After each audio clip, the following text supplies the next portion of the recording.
বিসমিল্লাহির রহমানির রহিম। এখন আমি 11 দফা আন্দোলন বলবো। 1968 থেকে 69 সালে পূর্ব পাকিস্তানে আইয়ুব বিরোধী গণ আন্দোলন চূড়ান্ত পর্যায়ে উপনীত হয়। এ সময়ে আওয়ামী লীগ নেতৃবৃন্দ কারারুদ্ধ হলে আন্দোলনের গতি কিছুটা স্তিমিত হয়ে পড়ে। এ অবস্থায় ছাত্ররা আন্দোলনের নেতৃত্ব গ্রহণ করে, যা গণ অভ্যুত্থানে রূপ নেয়।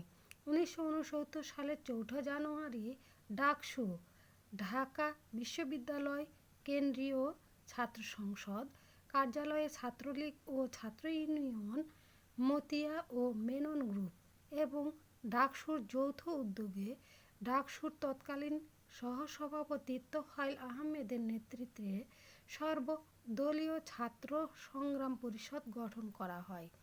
এ ছাত্র সংগ্রাম পরিষদ 11 দফা দাবি নিয়ে গণ অভ্যুত্থানের ডাক দেয়। এ কর্মসূচি শুধু ছাত্রদের নয়, আপামর জনগণের আন্দোলনে অনুপ্রেরণা সৃষ্টি করে।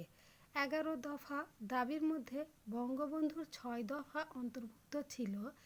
এর অন্যান্য উল্লেখযোগ্য দাবির মধ্যে ছিল ঢাকা বিশ্ববিদ্যালয় কুখ্যাত অর্ডিন্যান্স বাতিলসহ শিক্ষার সুযোগ সুবিধা বৃদ্ধি, বাক স্বাধীনতা, বাক্তি স্বাধীনতা ও সংবাদপত্রের স্বাধীনতা, বৃহৎ শিল্পের জাতীয়করণ, শ্রমিকদের ন্যায্য মজুরি প্রদান, ট্রেড ইউনিয়ন গঠন, বন্যা নিয়ন্ত্রণ ও পানি সম্পদের সুষ্ঠু ব্যবহার, জরুরি আইন, নিরাপত্তা আইন ও অন্যান্য নির্যাতনমূলক আইন প্রত্যাহার, নিরপেক্ষ পররাষ্ট্রনীতি গ্রহণ, অবিলম্বে গ্রেপ্তারকৃত নেতাকর্মীদের মুক্তি ইত্যাদি।